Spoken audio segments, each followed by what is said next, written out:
Is it possible? Oh, do you have a recording also? Yeah. It's right there. If you want to take a screen, take a picture. There it has the.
Ready? All right, everyone. Thank you so much for coming out tonight. I know it's a rainy day. I know it's cold. We were used to the good sunny days, but now we're back into the rain. So kind of sucks. Anyways, thank you for joining me today. And I'm Prashant from OWASP. Let me introduce myself. My name is Marco Palacios, and if you have not heard about me or my organization, well, I'm the president and co-founder of Pacific Hackers Association. Before I start, I just want to make sure that you read this carefully. This is a community, right? So treat the community with respect. Be respectful to one another. Freedom of speech. We're in the land of the free. So say whatever you need to say, but just be respectful at the same time. Okay. Now talk about Pacific Hackers. We're a nonprofit organization trying to elevate the next generation of cybersecurity professionals, and we're fixing the issues in the cybersecurity field. Number one being diversity. We want more people of color, more women. The education system. We're trying to bring, or offer our members, real scenarios, not what just taught in school, and also the HR system, right? We're making the direct connections with the hiring managers, right? Because we're still seeing, junior analyst positions with requiring a CISSP. And when you see that, that's like, okay, the company or the HR person doesn't know what they're talking about, right? So that's what we're trying to fix. All right, so now let's talk about our meetups. So we have monthly meetups. So sign up to our meetup page.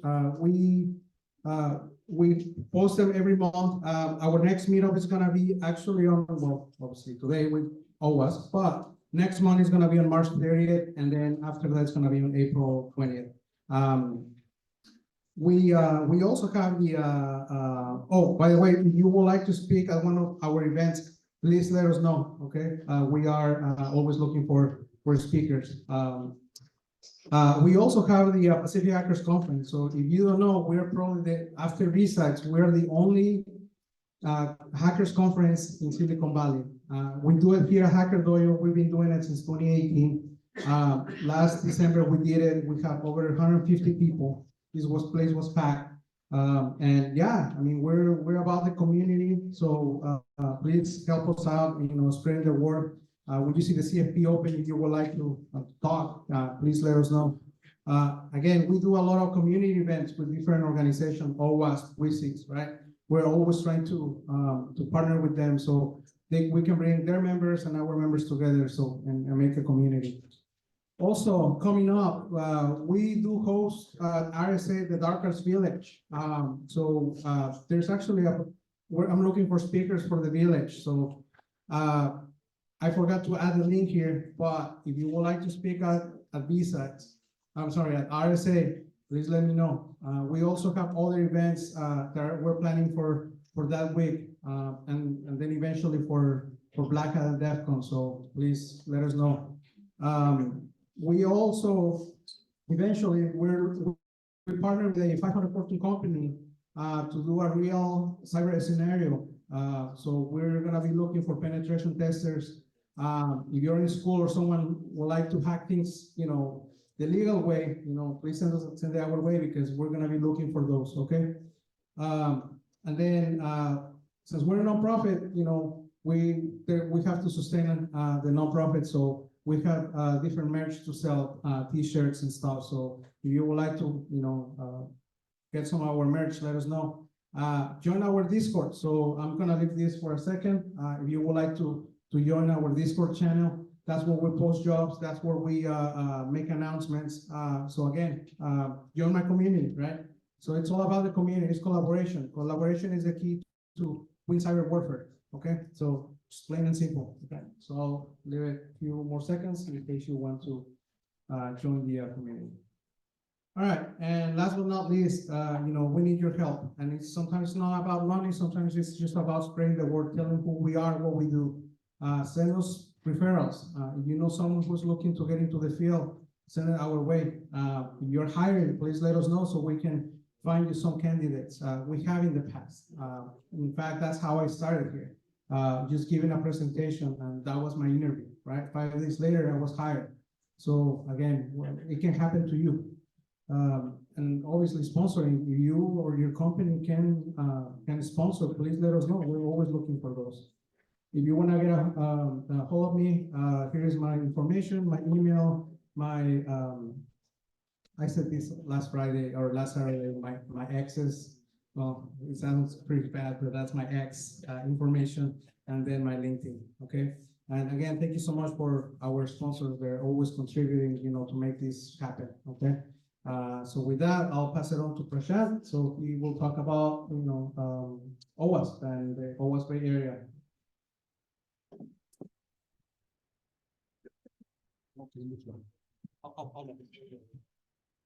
Hello everyone, good evening. My name is Prashant. I am part of the OWASP Bay Area chapter.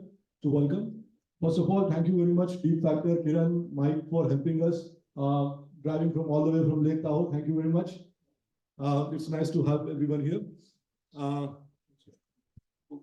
of conduct, essentially, just be nice to everyone. Don't make anybody uncomfortable. If you feel uncomfortable, if somebody is like trying to spoil your mood, please reach out to me and Marcos. We'll take care of him or her. Chapter leaders, I don't think I have anybody from other than me here. So these are the chapter leaders of OWASP Bay Area.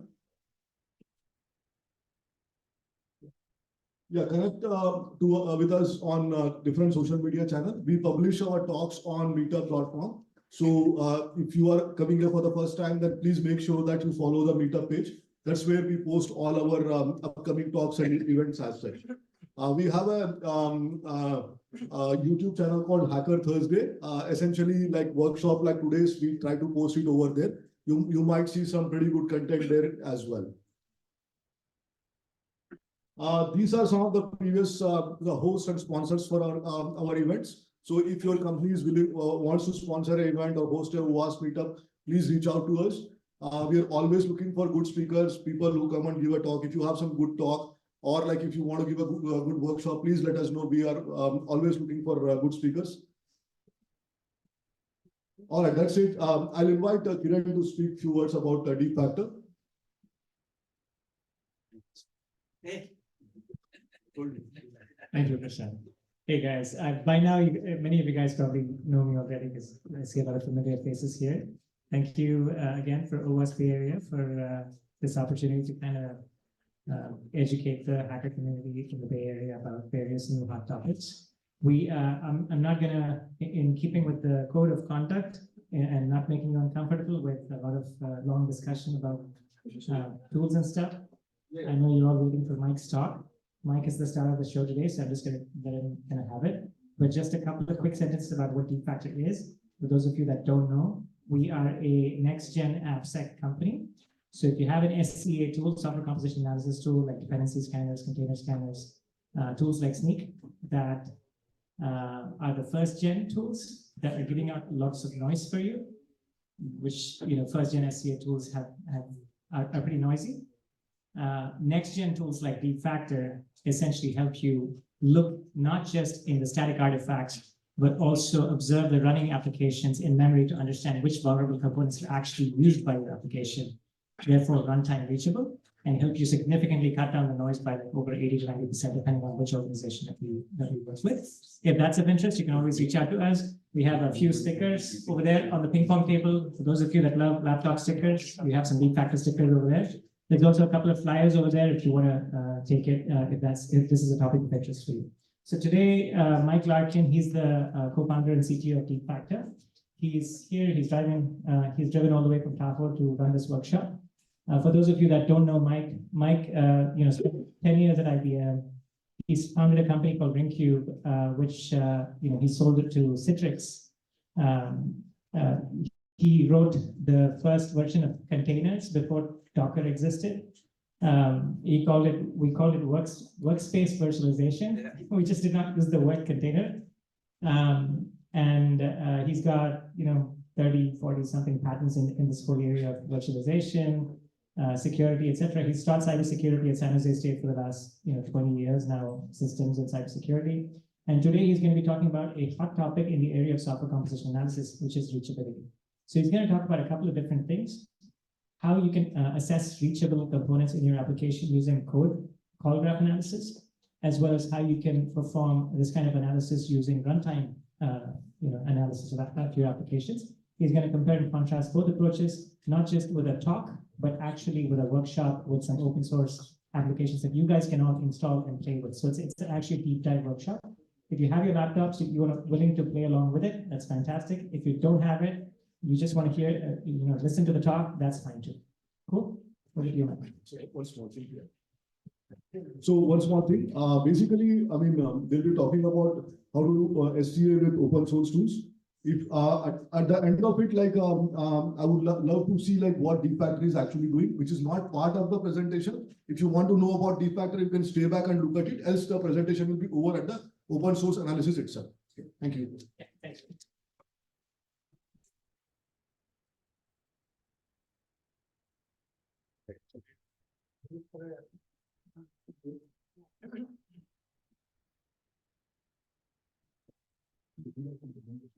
Yeah.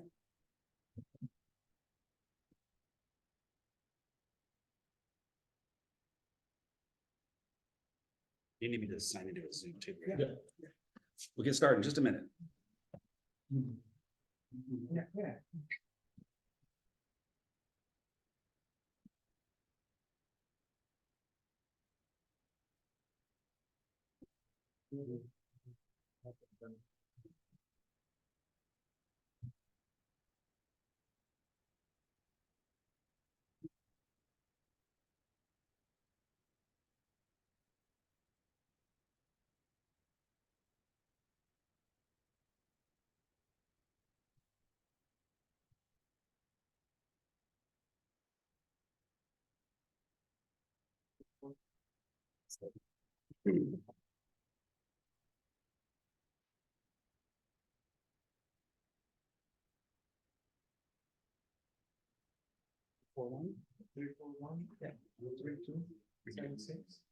642.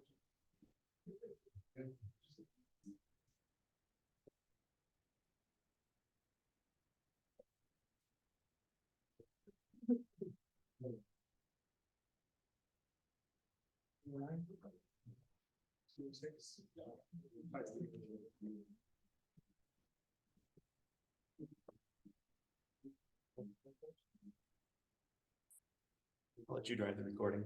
Yeah. Yeah, so just share your second screen. Recording in progress. I'm gonna leave you want my audio on? No, go ahead. Yeah, it's muted. Oh, you want it like this, there you go. Like that, right? Yeah. Okay, so you're gonna hear me through this, is that what you want? It's actually recording so I can. Oh, okay. Yeah, and So- then go and share your screen. Yeah. And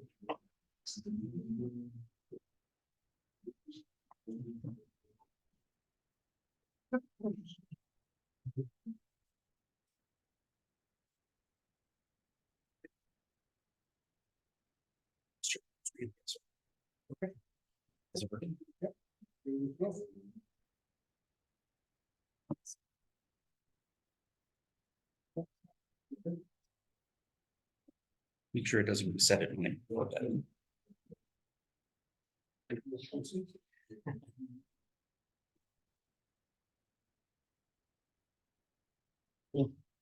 Got that in the video.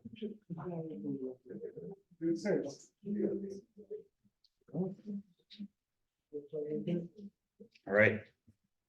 Radio check. Oops. Have to plug in the mouse for it to work.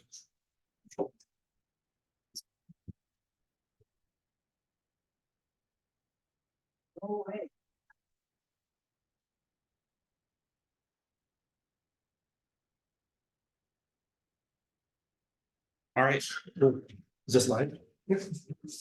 Hi. Hello. Great. So thanks everyone for having us. As Kieran already introduced me, you guys already know my name. I'm Mike, co-founder and CTO of DeepVector. And as everyone is aware now, yes, I did drive from Tahoe. Kieran and I started DeepVector 2018, late 2018, early 2019. We actually had our first office over on North First Street, first in Trimble. And then when COVID hit, we went remote, and I decided that instead of buying a vacation place in the mountains, I would just buy a new place in the mountains. So I've been up there a while now. So it's pretty fun. We went 100% remote. We're a remote first company and have been ever since. All right, so you guys kind of already know, hopefully, the general agenda of what we're going to talk about tonight, but I'll go through kind of a breakdown here. You are the first group, congratulations, to be seeing this content. We plan to offer this content in a number of different other OWASP meetups around the country. So this is the first one. And I think these breakdown in times are about right, but we may be a little bit shorter, a little bit longer, I'm not sure. And if it ends up being way too long, then we know what we need to cut out for next time. So what are we gonna do tonight? By the way, is my voice loud enough? All right, good. Quick overview, what is reachability analysis? What are vulnerabilities?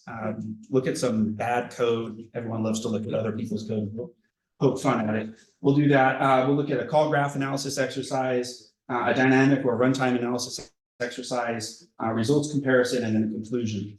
As Kieran mentioned, the intention behind this is that it's a workshop. I'll be the first to admit that I don't have all the material up online yet, but it will be within the next 24 hours. So I'll log into the site where it will be posted. It'll be public, it'll be open source, a link to all the material, a link to these slides, and you'll have everything available. But we will be able to look at least a few things tonight. And I'll talk about that as we move through. For scanning, I'm going to be showing Trivy. Anyone know what Trivy is? No, 1, 2. So you might want to go online and look for Trivy, because if you want to follow along, you'll need to have that installed. It's just a quick download, TRIVY. And we'll also be looking at a call graph analysis sample using Go. So just install Go. And then one of the later examples will just be using Java. So lots of different mix of languages, kind of to illustrate that all of this is applicable to whatever language you might be using. Now I did, in the original agenda, there was mention of C and C++. Those will be online in the GitHub repo, again, shortly, within the next day or so. So you can follow along and learn how to do C and C++ as well, if that's interesting to you. Sound good? Yes. All right, awesome. So first module, if you will, overview. And this is the San Jose State professor and me coming out here, organizing everything into modules. So Kieran already mentioned kind of my background. I'm co-founder and CTO at DeepVector. Again, we make software to help people prioritize vulnerability remediation. If you had to sum it up in a sentence, I like to say that's kind of the sentence I would tell my mom, right? She's not going to understand all this technical mumbo jumbo, but I can tell her, if you're writing software and you want to know which bugs you have to fix and what order you fix them in, you come to us. That's what we do. I've also been, as Kieran mentioned, an adjunct faculty at San Jose State. I actually got my master's at San Jose State when I moved up here from Southern California to work at IBM. Been teaching there for a long time. This is the middle of my 23rd year. So I've taught in the master's degree program in computer engineering for a long time. Virtualization technologies, as Kieran mentioned, software security, and a whole bunch of other stuff. I'm an active open source contributor. I primarily focus on OpenBSD. Anybody heard of OpenBSD? Few people. I wrote the hypervisor for OpenBSD. I wrote a bunch of device drivers, kind of inherited for a while memory and device management. I worked on the CPI for a while, lots of low level stuff. So I had to paint myself with some kind of developer brush. I would say I'm a pretty low level guy. I write a lot of low level code. Okay, so what are you going to take away from this in the end? You know, at the end of the next 60 to 90 minutes, however long this ends up taking. Several goals. First, at the end of tonight, you should know what reachability analysis is, so I have a pretty good idea what that means and why you should care about it. Know why reachability can help you prioritize vulnerability remediation, and there's a lot of terms there. We'll talk about what that means in a minute. Understand the different types of reachability analysis tools called graph analysis, runtime analysis, and so on, and learn where you can reach out for help in this area later if you need to. So hopefully this is not a complete and total revelation to everybody, but code that contains vulnerabilities is bad. Right? Does anyone say that it's good? I don't know. What about the second bullet item? Code that contains vulnerabilities used by your application, I would argue, is worse. Right? How do you know if some code you're using is vulnerable? In other words, you have a module. How do you know if it's got a vulnerability in it? Where do you look? How do you find that information? Better yet, how do you know for certain that you're actually even using the code in the vulnerable module? Now, you may be scratching your head going, well, wait a minute, if it's in my program, if it's in my code, how am I not using it, right? Well, you'll be surprised at some of the ways that different people think around what the definition of usability or reachability and usage actually means. So these are the questions that we're going to focus on today. Make sense? Cool. Lots of nods. Right.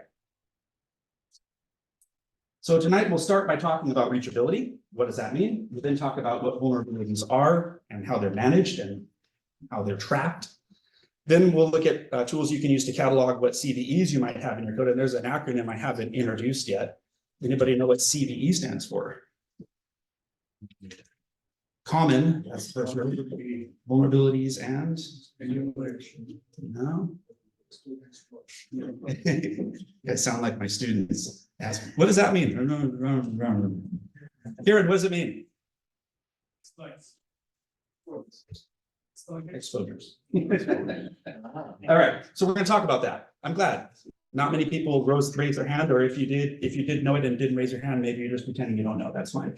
Finally, we'll conclude with some short examples with open source tools to do some reachability analysis, generate call graphs, generate runtime usage, and so on. Okay. Reachability. How do you define that term? We're talking about answering what code in your application or in your program is reachable. And I'll use the terms application and program interchangeably tonight. Really doesn't matter if it's one monolithic thing or built up from a bunch of different pieces. For the purposes of tonight's discussion, it's all the same. So how do you define reachability? Well, let me start by giving kind of a duh example, right?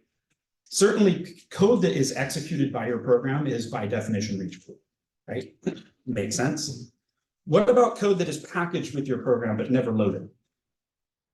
Is that reachable? What about code that's loaded by your program but never executed? And there's a subtlety there between those two bullet points we'll talk about in just a minute. What about code that's sitting alongside your machine or container, alongside your app that could theoretically be loaded, but might not necessarily be loaded at startup? Are all of those things reachable? Are none of those things reachable? Are some of those things reachable? And why is it important to know that? Well, as we'll see shortly, when you're looking at a list of vulnerabilities, when the vendor or the maintainer of the open source package, if you will, says, there's a vulnerability in module XYZ version 1.2.3, how do you know if you're actually using that? Well, you can track it with this concept called reachability. So code that's reachable should be remediated. So the first one hopefully is obvious. This one here, right? It's bouncing. You barely even see that. So the second bullet item, anybody disagree with that? Anybody disagree with the statement, code that's executed is by definition reachable? Hope not. Okay. So what about this one? Code that's packaged with your program but never loaded. Why would you ever have that? Well, you'd be surprised. When can this happen? What's that? Comments, maybe. I wouldn't call that code though, unless it's like commented out code, maybe that was, refactored or something, maybe. You have a distribution package that includes multiple operating systems. A distribution package that includes multiple operating systems. Can you expand on that a little bit? So say you download a package, it has an exe, it has a .ko file, it has multiple different replications of the same program. Oh, I see. Yeah, so you're a package that is a package that contains, you can generalize a package that contains a piece of code that's applicable in more than one circumstance. Sure, yeah. Why would you have this, right? In other words, why would you package something and then not use it? Why would you put it alongside your application and then not use it? So package code with your program can happen also if you import some code from somewhere, you change your mind. Like the greatest example was logging frameworks, right? How many logging frameworks do you import, try experiments with, and then somebody else comes on the team and they go, I don't like that logging framework, we're going to change it. And they import a different package, but the first one remains packaged with the application, right? So you've got this thing sitting alongside your application. It's like, why is it there, right? So I would argue that you get rid of that code, right? As a security practitioner, having things lying around that are useless and not used by anything is just kind of a recipe for disaster. At best, it indicates some kind of lack of development organization maturity, but nonetheless, it's probably not something you want to have. So I agree. What about code that is loaded by your program but never executed?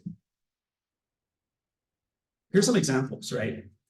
Shared library dependencies created by the linker, right? So your application is linked in the link phase of its build scenario with some extra libraries that get thrown in, but they're not necessarily called. So you have this startup runtime dependency on libraries that are on the system, but they never actually get used. When would that happen? Happens a lot when you have an application that supports things like plugins, where you have a plugin that's registered to a particular jar file, DLL, SO file, whatever, that gets loaded into memory when the application starts, just as startup. But if it's never exercised in that particular run, you have this piece of code that's sitting inside the address space but never used. What about this one? You got any Java programmers in the house? Java, anybody? It's okay. You don't have to admit it. I wrote a book about Java and I try to hide that too. The books over there on the shelf were so old, I thought my book might be them. Java apps doing class.forName. For those Java people in the audience that didn't actually want to raise their hand and say they were Java people, what does class.forName do?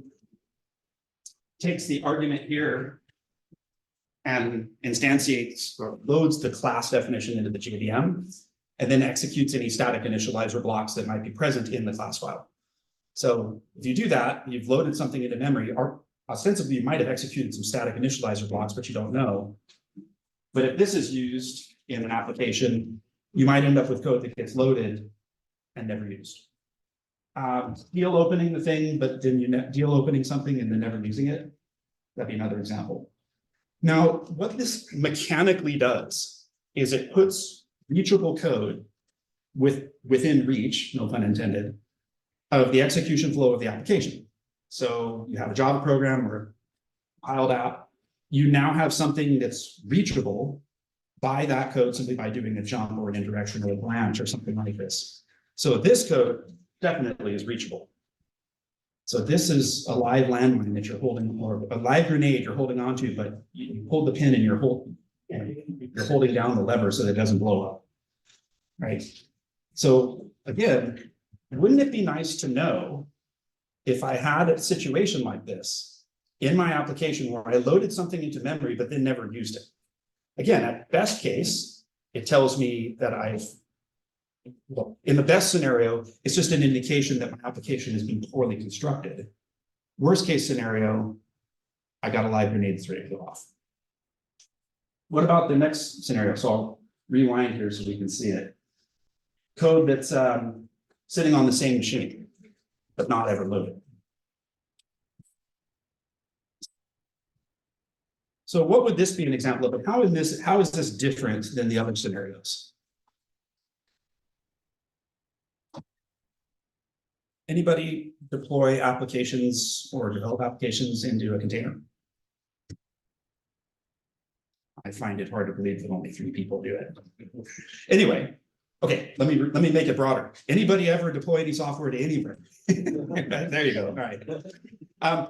When you deploy into a container, you're deploying into a container-based image that's been developed either by you or your operations team or whoever, and it's got some packages in it, right? Got some packages to support the run of the application, whatever is needed for the application run properly. If you deploy it into a VM or bare metal machine, you've got some other packages that are laying around. So those are things that are sitting within reach of the application, but not necessarily brought into memory. Now, for the purposes of tonight's discussion, that's out of scope, because that's not really something you care about, although there are tools that can help you figure out if you have packages that are unused that are sitting alongside your application. So one of the tools that does that is us, but we're not going to talk about that tonight. Now, remember, just because it's out of scope for tonight, keep that in mind. That's out of scope, said no attacker ever. So if we distill the previous scenarios down to the 2 most important ones, code that's directly executed by the program or code that's loaded into the address space, those are kind of the most important things for tonight. How do you know which functions and methods are actually called? And that's the distillation or the crux of what we'll talk about tonight. Trying to figure out how can we compile a definitive list of functions and methods that are reachable according to the previous definition. So basically, how do I know what I'm using? How do I know what I'm calling? And how do I know what's immediately available to me if an attacker could somehow commandeer control of the application and cause it to execute some code that might be in the same address space? Does this make sense so far? Lots of nods, good. So before we talk about how to create this list, let's talk about why. Why do you want to know this information? Well, the simple answer is reachable code that have vulnerabilities should be remediated at the top of your list. And if you have your security team coming to you as a developer saying, hey, I need you to go fix these 500 CVEs, you can be like, well, what do I do first, right? This doesn't make any sense. So vulnerability, reachability, prioritization helps you whittle that number down and focus on the most important things first. Hopefully this makes sense. Hopefully everyone's in agreement that if you have something that is vulnerable and reachable and available, it's more important to fix that than something that is less vulnerable or less reachable. Right? Hopefully that is obvious. So if you have several, and I use the term several very loosely here, several vulnerabilities to fix, prioritize fixing the ones that are reachable first. And in that set of reachable, vulnerable code, take a look at the one with known exploits first, right? We'll talk later about this term called EPSS, which is intended to give you help you understand which of your vulnerabilities are actively being exploited that you might be vulnerable to. Next, focus on the reachable ones that don't have an exploit, and then focus on everything else after that. Now, all of this is good advice, hopefully. Everyone's in agreement here. But all this depends on knowing what is reachable. And that's kind of the focus of the rest of the discussion tonight. So trying to figure out what code is reachable and what's not.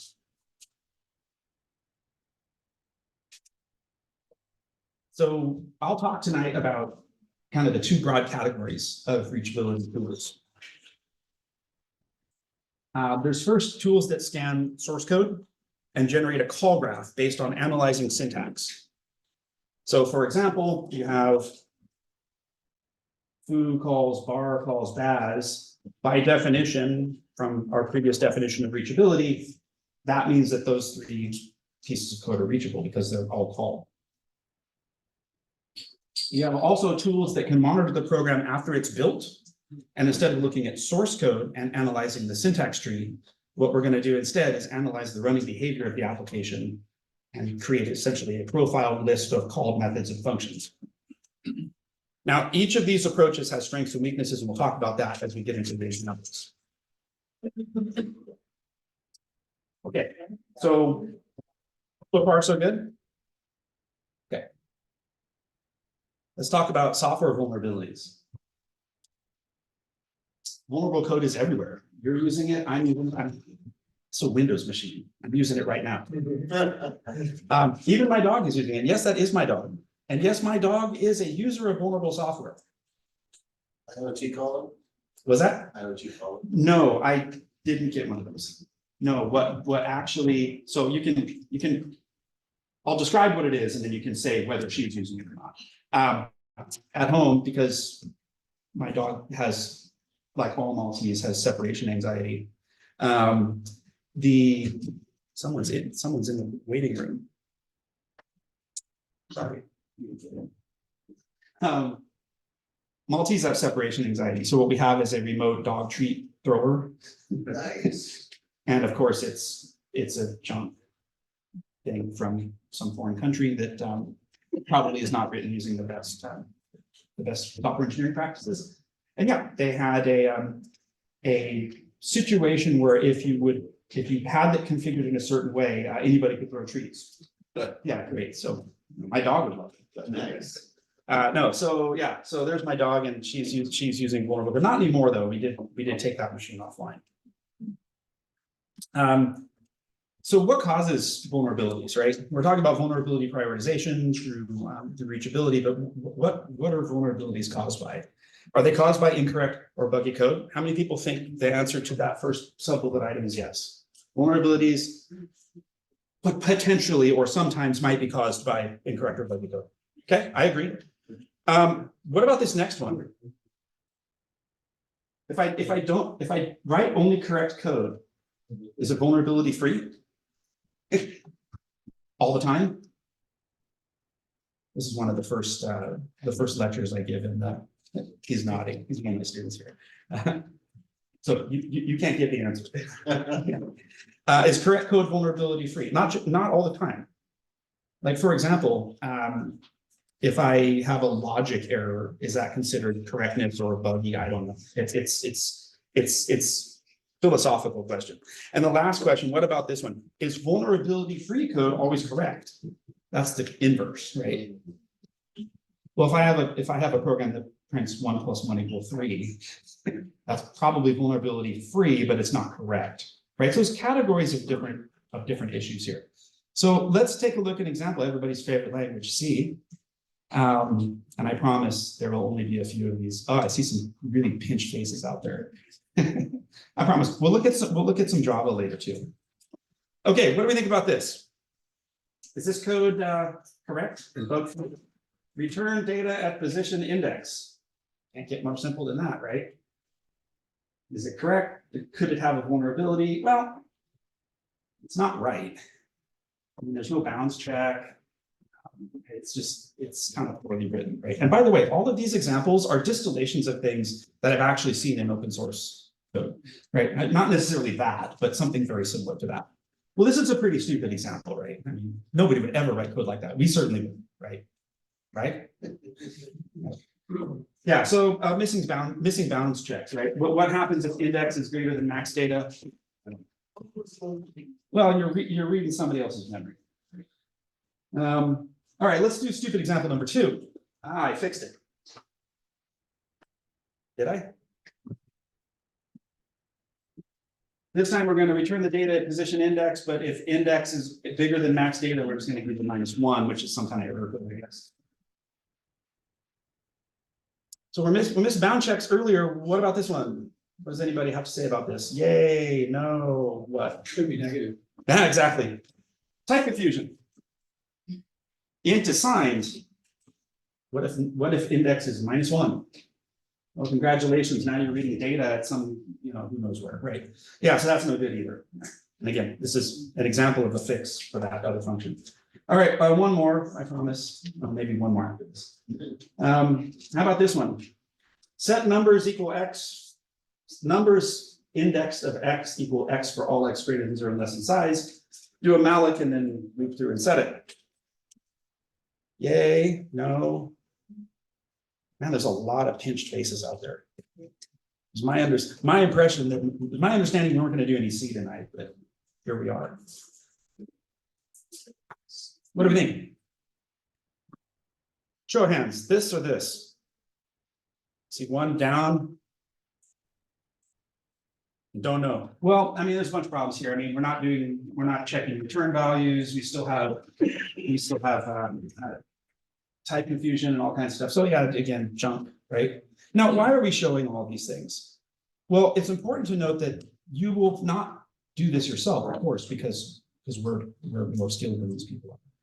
But you might find code like this in a library that you import from somewhere. I'm not saying you're going to import junk like this, but how many people have imported a module into an application from GitHub? Everybody, right? Now, like you all should do, I'm assuming you're going to that GitHub project and reviewing every line of code, right? Okay, all right. So, well, we do that, but then anything that module imports, you go and look at those too, right? Right? Yeah, no. Yeah, so you're going to see code like this all over the place, and it may not be as egregiously bad as this, but I've seen some pretty egregiously bad examples. How about, yeah, those are stupid, right? Type confusion, corner cases, not checking for error conditions, not checking return values, undefined behavior. And of course, again, we would never make these mistakes. I can't remember where I found that, but it's pretty funny. Makes sense? Everyone in agreement? Now let's look at a slightly less obvious example. This is actually a fairly well-known Linux kernel hole from about 10 years ago. It's been out a while. There's a link for it if you want to go take a look. Again, I promise there won't be any more C. What are we doing here? This is actually in the TON networking device. Anybody familiar with that on Linux? Allows you to create tunneled networks. So it's basically like a network driver. Get passed in some data. And what it does is it uses the file parameter to get something, and then it uses that thing to get something else, and then it does a bunch of dereferences. Well, what's the problem? Well, there's a couple of problems here, actually. If you go read that document, it actually has a pretty good write-up of what happened. This could be null. So then you're doing null and you're dereferencing null, and boom. The worst case that'll happen there is you'll get an oops, right? And the kernel will just continue because the kernel's built to be somewhat resilient. But how many people know about the concept of undefined behavior? Undefined behavior is undefined. If there are certain categories of things that occur in languages like C that allow the compiler to just kind of free rein whatever it wants to do. So in this example, there is a null pointer dereference, and dereferencing a null pointer is undefined behavior. The interesting thing is, because it's undefined behavior, the compiler is actually free to assume that if this were ever able to be dereferenced, then by definition it's not null. Therefore, this code is valid. However, there's no need to check this anymore, right? In other words, if I successfully made it here, then by definition, TON is not null. So what does the compiler do? Throws the check away. And now you end up returning a weird error, and who knows what the hell happened after that. You can read the link. It's pretty interesting. Again, why are we spending a few minutes talking about this? Is because it's important to understand that these kinds of vulnerabilities are going to creep into your code whether or not you wrote it.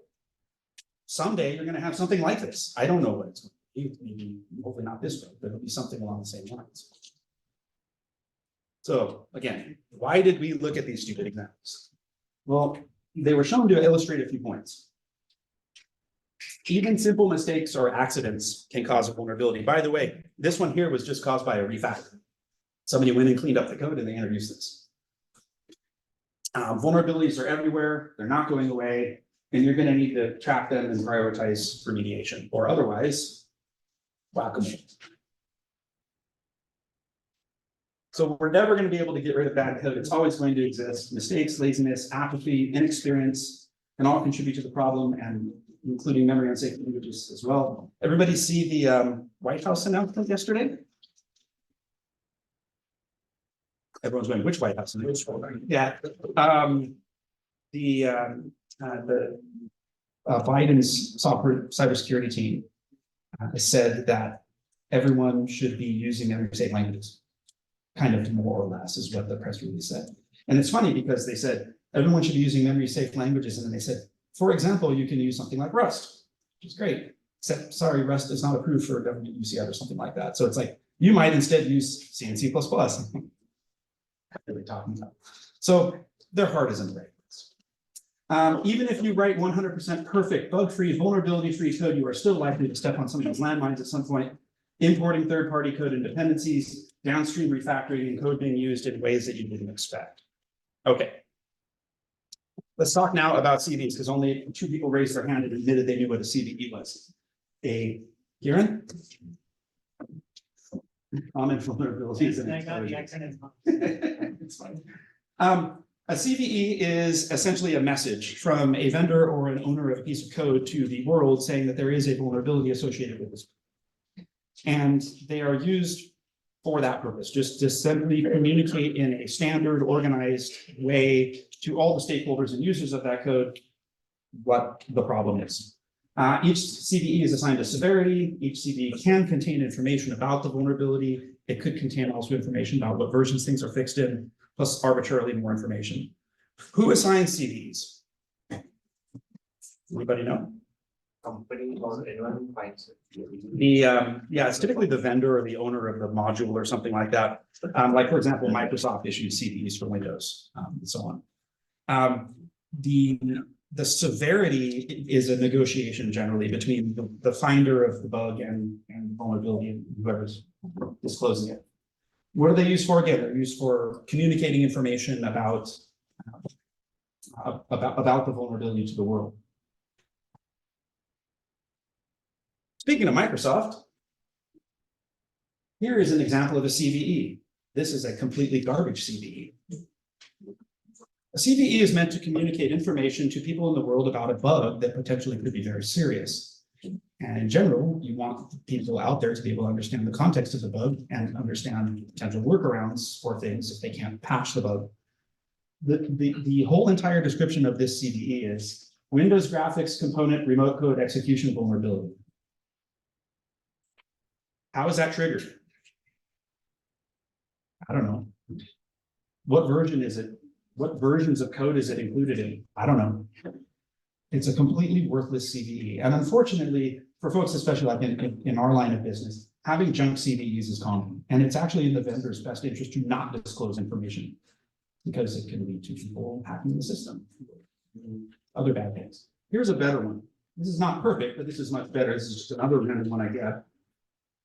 Ghost before 5.4.2.1 allows remote attackers to read arbitrary files within the active themes folder via some path. This occurs in this file, right? Much more actionable. Doesn't necessarily give you POC information, but it tells you where things are, where they're going to be fixed, and so on. Now, we talked earlier about EPSS, and EPSS is this other score down here at the bottom. If you can see my laser or not. This says there's the potential of exploit activity is about 90% for this in the next 30 days. So that is something that improves upon the severity scoring metric. Okay, how do you know if you're vulnerable to a CVE? Well, to answer that question, it's important to know what components are in your application. Now, that may sound like a silly question or a silly statement. You're the software developer. Don't you automatically know what's in your application? When would you not know?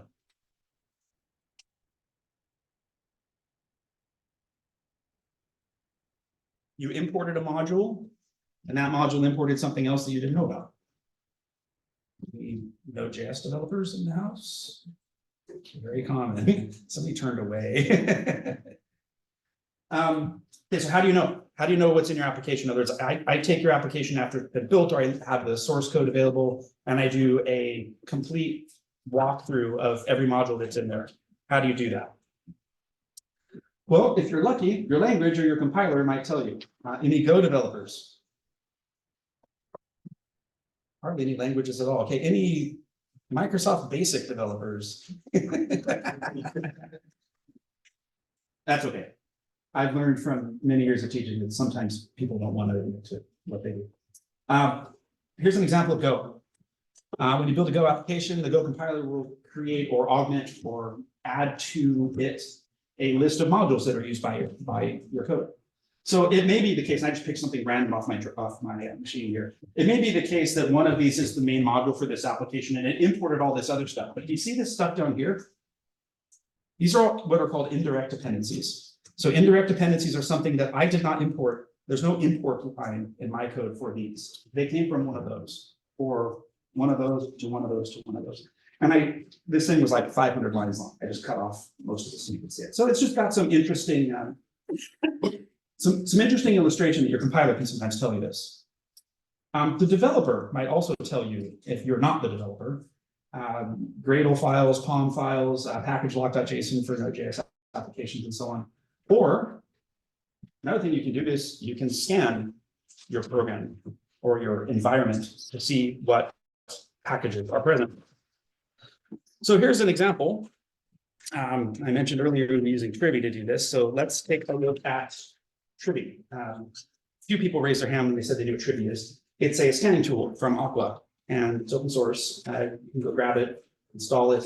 I know you can install it on Windows as well, but you have to dig around for the binary. So I'm running it out of a VM. Let's see if my VM is still running.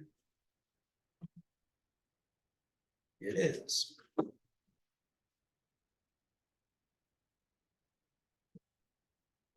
I need to get the IP address out of this.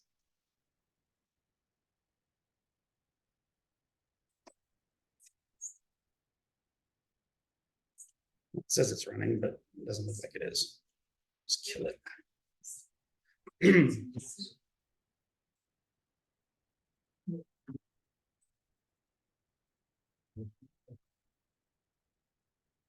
So just give me a second while this thing boots up.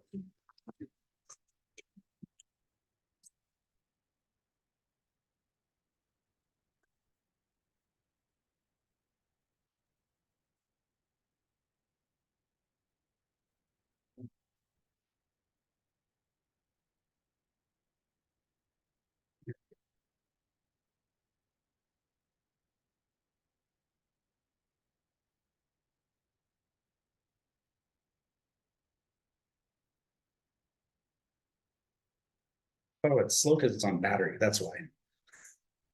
Let's give it a second.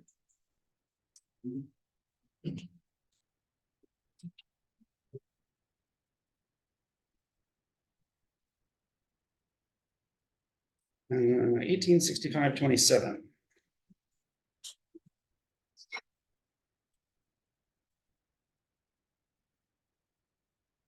I'll make this bigger a little bit.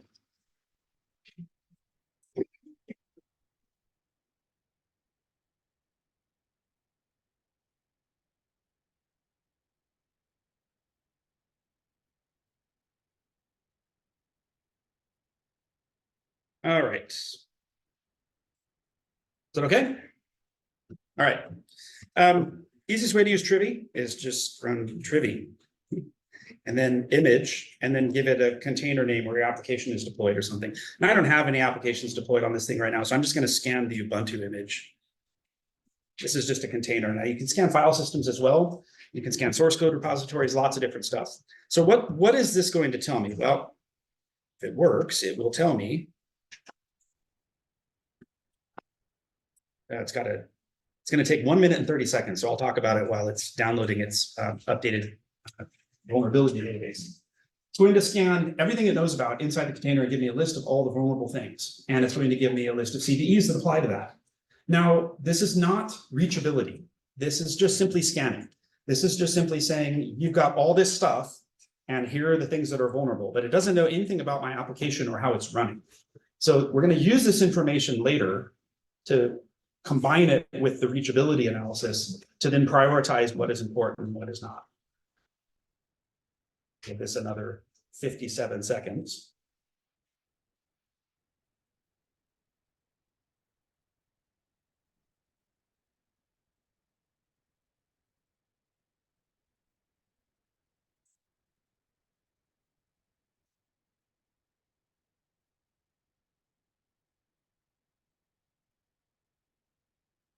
Power has been lost to my server rack. I guess the storm is there. Oh, lovely. Means my phone will be going off in a couple minutes. My wife does know how to use the generator, which is good. Whereabouts is your? I live in South Dakota. All right, drum roll. 8, 7, 6, 5, 4.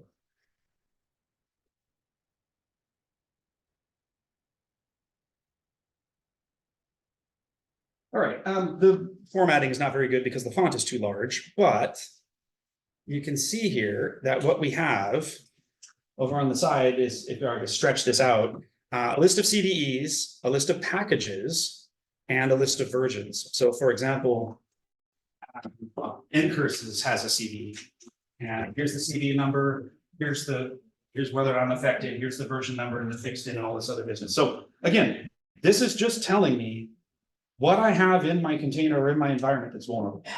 That's just a scan. Now, again, not reachability, but we'll come back to this and we'll use this to correlate with our runtime or call graph analysis in a few minutes. And we'll be able to prioritize this list, because what this is telling me is that I've got how many different things here on the list. I mean, I don't know, well, a lot, right? Okay, so that's Trivy. Good project. Good folks behind it. Highly recommend if you need an open source scanner. So what that just produced for me is a list of CVEs, but it also can be used to generate this thing called an SBOM, software bill of materials. Now, an SBOM is just like a regular BOM. For those of you who come from other engineering disciplines, you'll know what a BOM is. It's just a bill of materials. It's the list of all the things required to build a thing. So if you had a bill of materials for a car, it would be a steering wheel, 4 tires, 2 seats, a motor, and all that kind of stuff. Broken down further than that, of course. A car, a toaster, a television, whatever, that's a bill of materials. It lists all the things necessary. Now, why are bills of materials important? They're important from a traceability perspective. So for example, the problem with Boeing's door that flew off the plane, right? They're probably right now going through the bill of materials for that door and tracing down where every single nut and bolt came from, because someone's got to have the finger pointing in the one. So software is a built thing, just like regular physical things, and we now have the ability to create these bills of materials. Now, these are described in different kinds of formats, the data format, SPDX, cyclone data, different kinds of ways of putting these together. Another interesting thing is a couple of years ago, there was a different Biden executive order basically saying more or less that if you want to sell software to the government, you have to provide it with an SBOM. And that's good. That actually makes sense. The argument behind that is it allows you to, it's on the next slide, it allows you as a consumer of this software to answer the question, am I affected by a particular vulnerability? So back to the trivia example, you remember the list of all the CVEs. If there's a CVE on a particular component, how do I know if I'm using that component? Well, I then go and look in all my bills of materials and I try to find, is this present in any of them? And if so, where is it? Helps you determine roadmaps for remediation when coupled with reachability. Is all this making sense so far? Everyone? All right, good. So we talked about this. We're going to look at a little bit later in the presentation about you can take these two things and correlate them together. Now, there's really no magic behind doing that. It's just a bunch of file output manipulation, greps and sed, knock and JQs and other things to pull data from one format and compare it with another. It's a little bit tedious and it's a little bit manual. That's why tools like us exist, for helping do this easier. Gives you a list of, so when you finally combine all this stuff, you get a list of components used in your application and then a list of vulnerabilities present in those things. And then that should be enough, right? I mean, if I have, think about it conceptually, if I have a list of CVEs and a list of things that are in those, a list of components that those CVEs apply to, shouldn't that be enough to prioritize what gets fixed? Doesn't have an order to it. Right. Here's a good example. This is just a sample SBOM that I pulled out of our tool. A list of stuff, but yikes. there's 784 vulnerable things in this application. So you're right. What order do I do these in? Right? Do I do them in order of severity? Some people just say, yeah, do it in order of severity. Great. You've now spent 2 months fixing things that never get used, just because they happen to be sitting in your container. Now, you can make the argument going back a few minutes, they probably shouldn't be in your container, but they might be. And now you've spent 2 months spinning your wheels. Right. So this is where reachability comes in. This is a tidal wave of CVEs. You're never going to get in front of this. So let's fix the problem, right? Or let's work toward fixing the problem. And we'll start by looking at one aspect of reachability, and that's call graph-based analysis. So there are tools, as I've alluded to, that can tell you what code is reachable at build time. And they do this by analyzing a graph of what calls what. The graph is then traversed to create a list, a clean star completion list of reachable code paths. The hope here is that by knowing what is possibly callable at any point in time, we might be able to whittle that list down and prioritize things. Now, there's some issues with this approach, and we'll talk about in a minute, but that's the promise. So here's an example, right? Now, I'm not even sure what language that is, but it's pretty easily understood. Compiler analyzes your code during build and creates a syntax tree. Some nodes in the tree can be call sites. That's called syntax call, so on. This is locations where program flow control changes, a branch, a jump, a conditional, or whatever.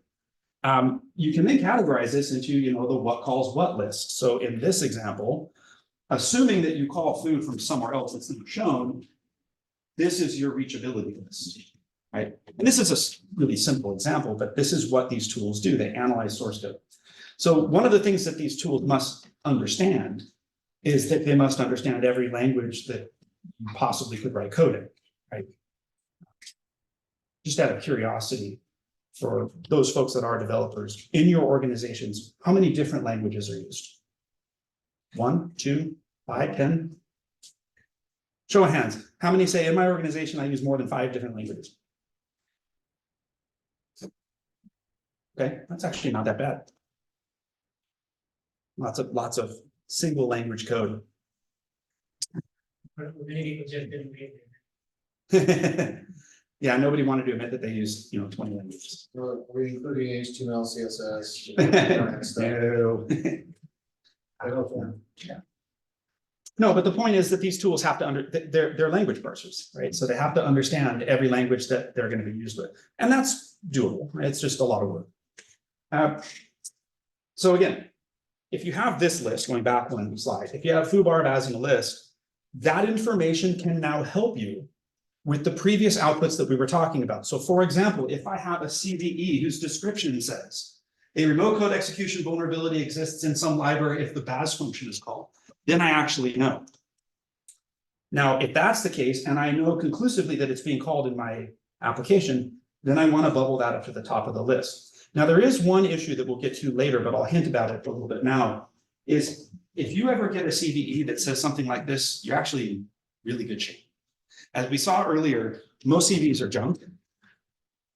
There is an extension to CVEs called VEX, the vulnerability extension, that is intended to give more machine readable information around this. But again, it's up to the vendor to fill it out, and they're disincentivized to ever put any information in these things because of the risk of exploits. So it's nice to be able to do this, but when we talk about the wrap up at the end of the discussion tonight, my feeling is I don't really care if this function is the one that's called. As long as this thing is in the address space, it's like a grenade in my hand, right? So as long as I know that it's this, for me, that's good enough to want to fix it. That's kind of our take. Okay, here's a different example. What can we say about the reachability of hamburger? We got foo calls bar and bar does printf, and then a hamburger, who knows? It's not called from anywhere. Is it reachable? Yes. If it's built, again, in my opinion, if it's built into the application, if it's in the address space, it's a live grenade, but potentially if it has a vulnerability. Now, the linker is probably going to help you out here in the case of compiled languages because they're going to throw away things that aren't used. Go is really good at doing this. Go actually is one of the better languages for determining reachability just by looking at the symbol table because the linker is very aggressive in throwing things away that it doesn't want. So it's reachable now. Yeah. So in a interpreted languages, glitch will be possible to call hamburger. I'm getting that. There's a, well, I have a quasi interpret at Java next. But it's a good point. If this is a Python script, right, pretend it is it reachable? Is it not reachable? In theory, it's accessible by the interpreter. So what is your definition of reachable? So I would say yes. Language complexities, as I mentioned before, call graph analysis tools have to understand all nuances of the languages that they're looking at. So they have to understand things like function pointers in languages that have that. Go, C, C++, Rust. I don't know if this is or not. But you have to be able to handle all this. Reflection, where the name of the method may not even be known from looking at the source. Is bar called here, Baz? You don't really know, right? Because what is called depends on some parameter that you get from, I don't know, the user or something, right? So the safe bet here is to have this tool say that both of these are reachable, but some of them do and some of them don't. What about this one? This is the other example I talked about earlier. Object O equal class.forName with some name that's passed in as an argument. This is a variety of the log4j, log4shellbug. A lot of people are nodding. Not exactly the same thing, but it's code that is invocable. It's code that is created based on a parameter that is passed and not particularly checked or value. So again, is any code executed here? I don't know. What code in this class would actually be used? How is a call graph analysis tool that's looking at source code going to even know this? So this is tough, and this is kind of where these tools will fall apart a little bit. Okay, so let's take a look at how to produce a call graph, and I'm just going to use Go to do it. Yeah. So if we define reachability as any piece of code that is lying in your package, then wouldn't it mean that like anything in SBOM is reachable? So like all the vulnerabilities in the SBOM. Because all of that code is technically lying in the package. I think I have a pretty good example to answer that. So let me move forward. And if at the end, if I haven't answered the question correctly, ask it again. Yeah, I think it's talked about it. Yes, sir. So that's for code graph calculation, right? So it's not for memory leaks. Yeah, we're not talking really. Yeah, that's a really good point, actually. Call graph tools generally aren't linters. I'm not going to tell you about things like you had a buffer over, potential buffer overflow here or something along those lines, or you forgot to free a pointer or something like that. Yeah, it's really just for reachability. Okay, yep. Did you mention dead code combination? Dead code, I'll talk about a little bit later, but yes, it's difficult for tools like this to detect dead code because they actually don't, all they know is what's potentially reachable, right? I don't know if that was the question you were going toward, but yeah, it's difficult. Yeah, we had a 2-pass compiler. Place that worked. That's the only place that really worked. Yeah, dead code is kind of tough for a lot of tools like this. Like I said, I do talk about it later. So like, same comment. If for whatever reason you don't feel I answered the question at the end, just ask it again. Okay. Yeah. Okay. So I'm just going to use Go. Pretty straightforward here.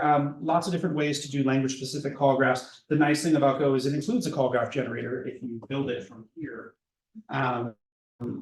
There's a link that in there that describes it. Sorry about the dark blue on gray, but that's the link. github.com/golang/tools/tree/master. All right. Okay. So in order to run the call graph tool, you have to build it, which was from that repo that I just showed earlier. It gives you some information about how to run it, but basically what you do is you just give it a package. Now this, I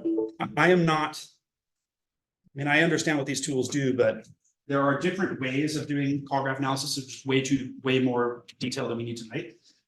You can specify different kinds of call graph generation algorithms here. Whether or not you want to do pointer following or class package following and all these different kinds of things.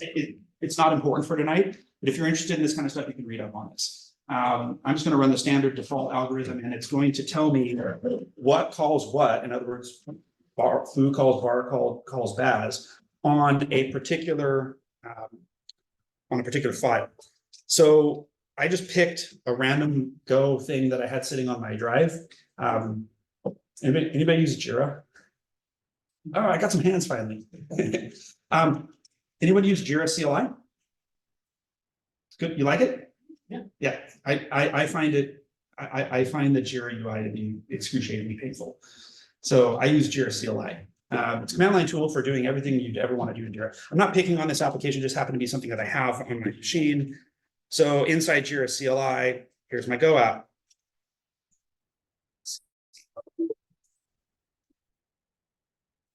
I was doing it on sync thing as well earlier.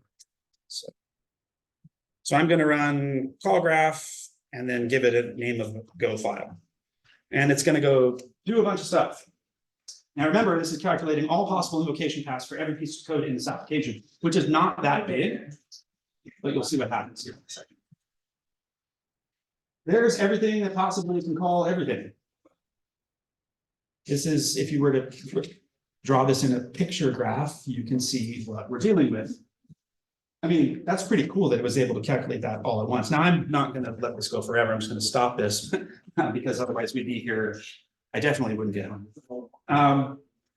The important thing to look at here is not so much what calls what. From what we need to take away is what is actually used. Right. So if A calls B, then A and B are definitely used, right? So the order of things is not important.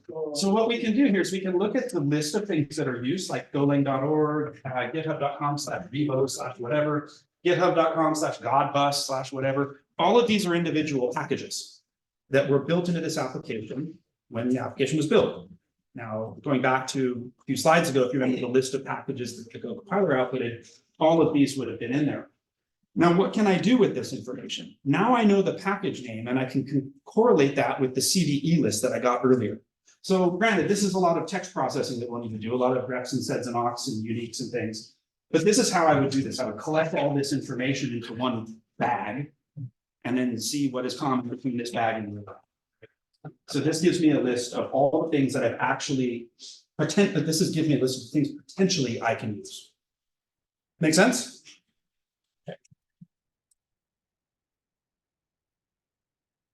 Okay, so we'll come back to call graph in a minute when we talk about comparing the different kinds of modules. Let's look at runtime. So runtime reachability analysis is done differently. Runtime reachability analysis creates the same kind of list of code by monitoring what the program does at runtime. Monitoring what functions are called, what modules are loaded, and so on and so forth. Files are accessed. Generally, these kinds of tools don't look at source code because they don't need to, because they're operating on looking at what the program's actually doing, not how it's written. So by monitoring what is used, the list of reachable code similar to what we had before can be created. I keep getting in. Okay. Okay. Okay. Since the list of reachable code is defined by what is used doing monitoring, you make sure that the application or the tool that you're using is capable of learning. You have to make sure that basically these kind of tools benefit the more data you feed them, the more accurate they become. So that's one takeaway. Tools employing runtime reachability can have different granularities. So for example, they can trace down to individual functions or methods, or they can do just, hey, you loaded this module, therefore everything in the module is considered used. Depends on the tool you're using. Module level tracing omits some specificity and assumes module loaded means that basically what I just said. So mechanically, how do they work? So some of these tools intercept library calls. Some of these tools use traditional profiling techniques like periodic stack sampling. Some do things like ptrace and monitor what system calls are being executed and so on. Some emulate or partially emulate the program's execution to monitor calls. One of the examples that I wanted to give tonight, but I didn't have enough time to do it, Valgrind does this. For C and C++ apps, it actually simulates part of the allocation and deallocation of the execution. Each approach is slightly different, but they all kind of work the same under the covers, under the hood. They all fall under the category of runtime analysis. Okay, so here's one. Is that the right name? Reachability workshop? Okay, it's not live yet. It will be live. I'm using a dummy little Java agent that I wrote to do runtime analysis. And it will be up there and it'll be open source. You guys be able to look at it. It's not live yet. This is a tool that all it does is monitor. It does some bytecode rewriting. And then it inserts code in every single module, every single method that's called, and compiles that and prints that to stand out. So you can actually see what functions, what methods in Java, classes, and source jars are being used. So it prints a JSON blob in the console, and then you can do with that whatever you'd like to do. So I will show this. You guys won't be able to follow along on this one until tomorrow. Let's take a look. Okay, inside here, I have a demo jar. And I'm going to run this without the agent. And all this is just a little Spring Boot app that we use internally. It's nothing. This is not the demo. This is just the app that will be instrumented. So basically, what this does is it just has a little embedded Tomcat and it serves a static web page. Right? So that's the app, but you could use this technique I'm about to show you with any of your code. This is just a sample app that we happen to have from the office. So when I want to run it, I'm going to run it with a Java agent argument, and it's going to be rt_print.jar.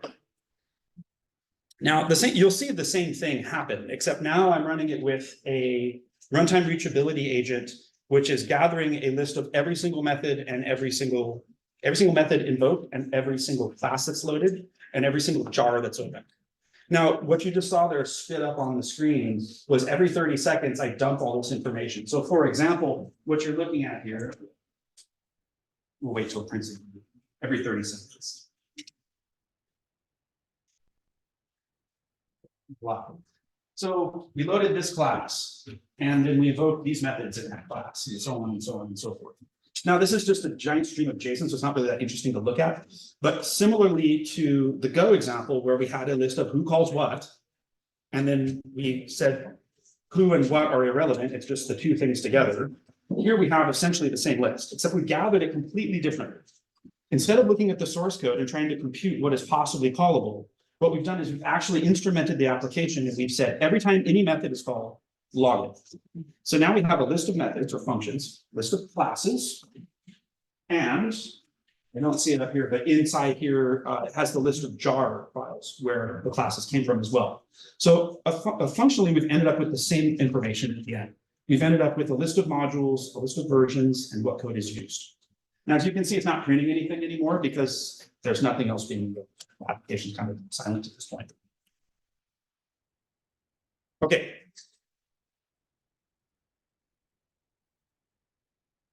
So if you put it all together, how do you put it all together? Now we've got all these lists of things.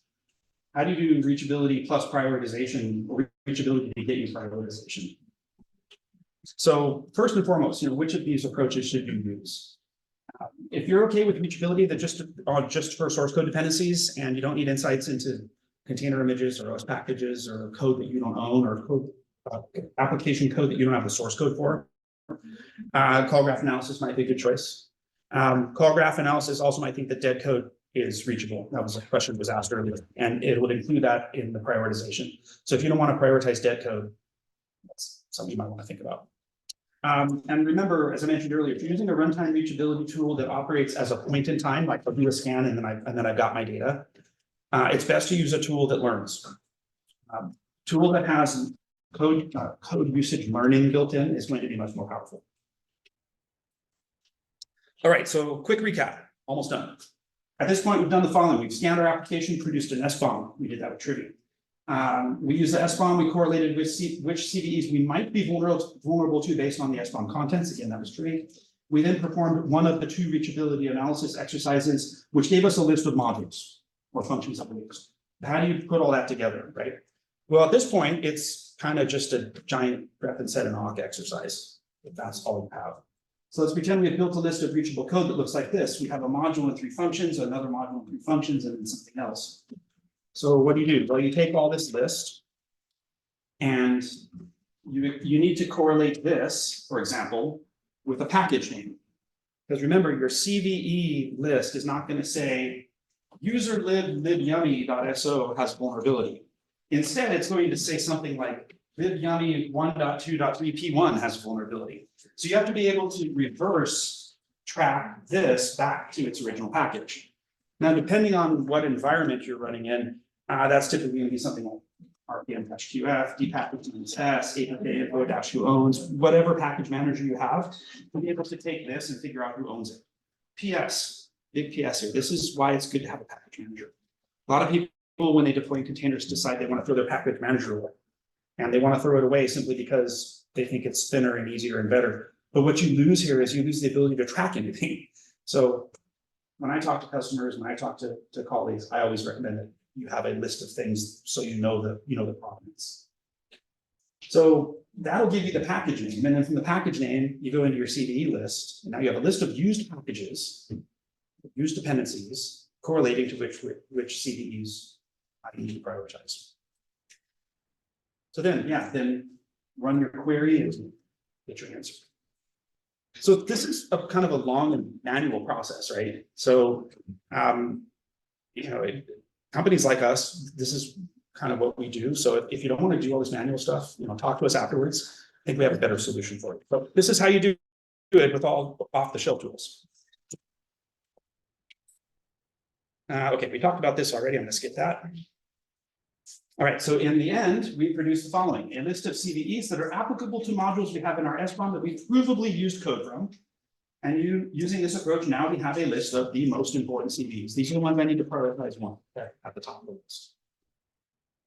Make sense? Okay. Now, one last final step. Of course, you might want to take this further. You might want to further refine this list of CVEs to include the ones for which known exploits are available. And that would be through EPSS, the exploit probability scoring system. Yeah. Is an exploit available, and what is the likelihood of an exploit becoming available in the next 30, 60, or 90 days? So some tools incorporate EPSS into their severity ranking. EPSS is somewhat new, so not all tools have it yet, but it's another axis, another variable to help you prioritize things. All right, I think that we're getting close to the end. So what have we learned? We learned what it means for code to be reachable. We learned why we need to care about vulnerabilities. We learned how to scan our code for CVEs. We learned how to apply reachability analysis 2 different ways. We learned how to create a prioritized list of CVEs based on that reachability. So hopefully this was interesting and useful. I think that is it. So I'm happy to take any questions on the material. And if you have any, again, questions about what we do at Deep Factor, myself or Kieran or Rizwan, in fact, happy to answer questions. Otherwise, thanks for attending. I'm going to show that Venn diagram. Oh, yeah.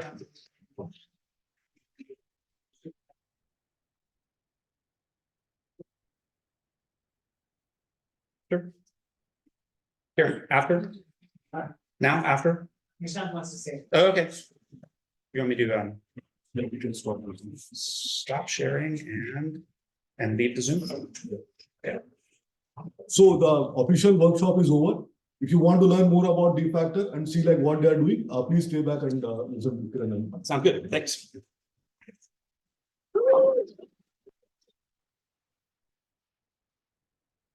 So, yeah, workshop's over. Let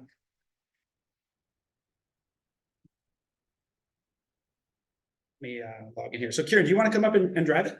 Yeah. There you go.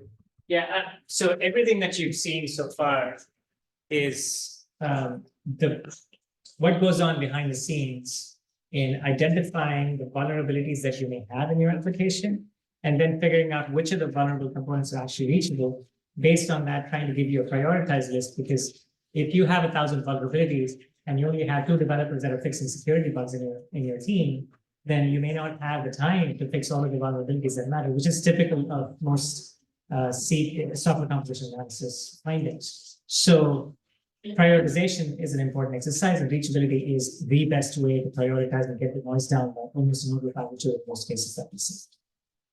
You could do that, having seen how complex it is, like you could do that in that way that Mike just showed by doing a polygraph or other approaches to arrive at reachability information, or using runtime reachability, or you could use a tool, and that's what we've put together over the last 4+ years of hard work. A tool that is very easily identifies the vulnerabilities, but most importantly, it gives you this Venn diagram.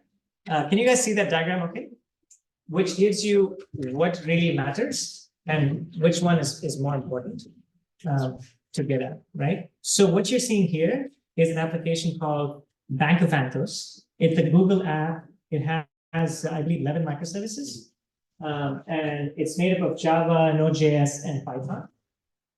What this diagram is showing, it's a little less pretty now because it's bigger, but hopefully you can see better. I'm going to make it smaller. Yes, as long as people can see it. So what this diagram is showing is that there are 3,245 total packages. That includes dependencies or packages in the container images across these 11 microservices. But there are 784 of them out of the 3,245 have vulnerabilities in them. Now, you can't tell your developers just for this one application, look, you have 784 things, go fix it. And that's going to be a painful exercise. The magic here that DFACT is showing is on top of this circle, it's overlaying 2 other circles.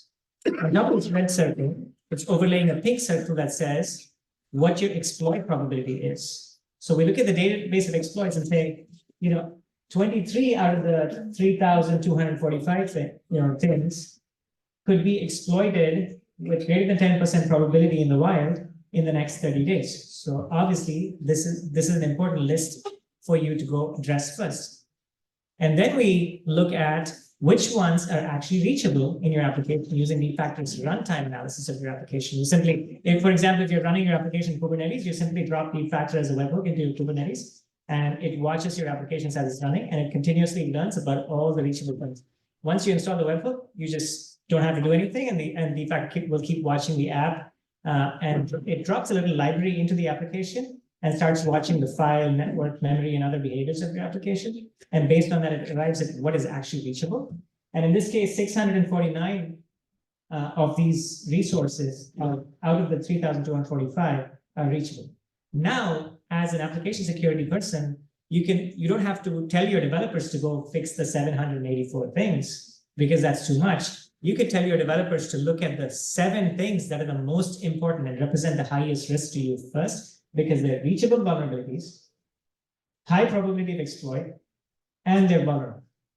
So those 7 is what you need to do first, especially application security organizations are really overwhelmed, especially when a new 0-day vulnerability shows up, like Log4j showed up, or OpenSSL vulnerability showed up, 2 Thanksgivings ago. And for some reason, they always seem to come up during Thanksgiving or Christmas breaks, right? So people are constantly panicking and trying to fix all of these vulnerabilities by ruining many developers' weekends during that time.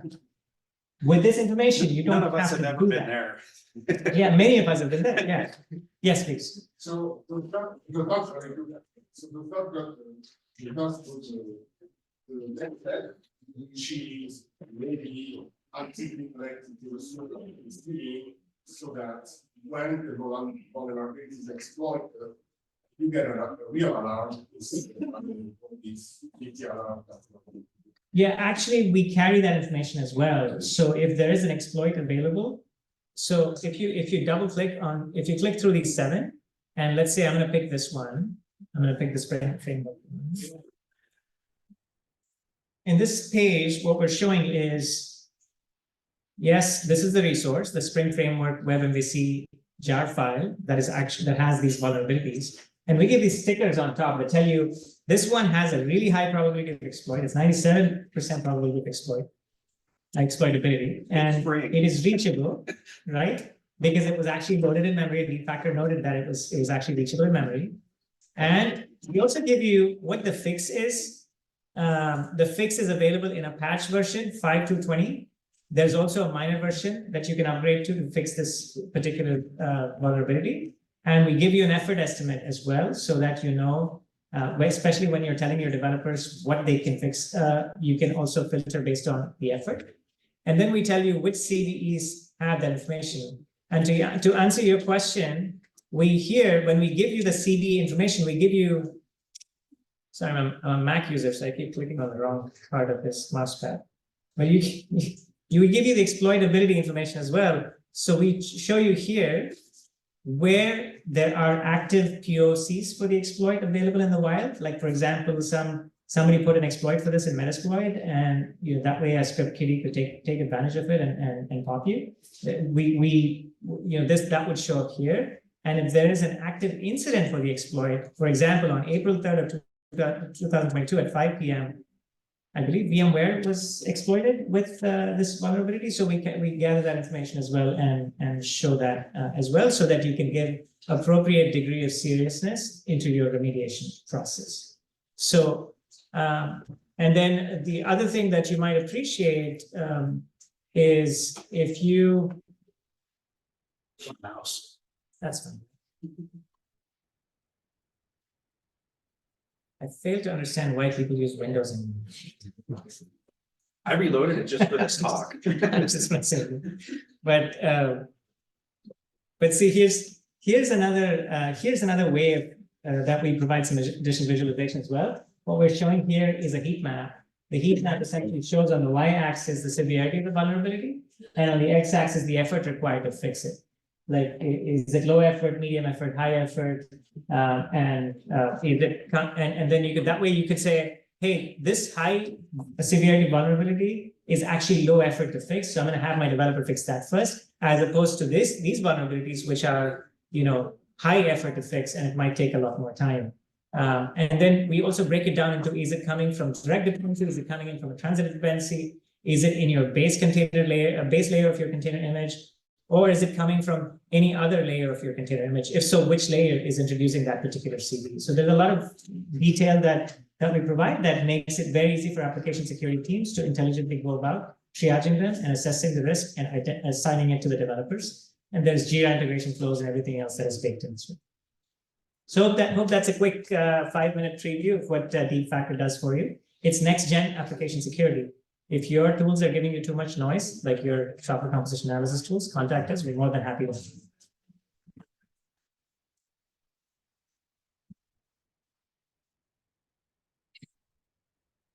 I think that's kind of all we had. So thanks everyone for coming.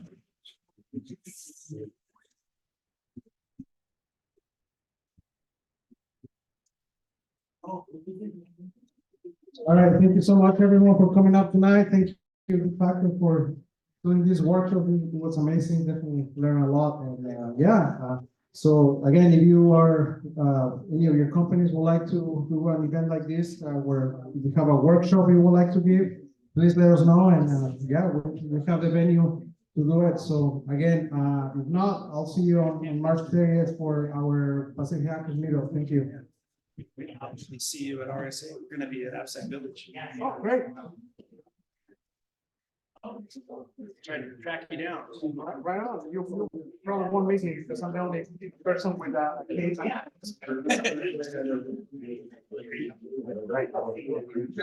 Thanks. It's on, they'll have it on Zoom. It's recorded, so you can watch the recording.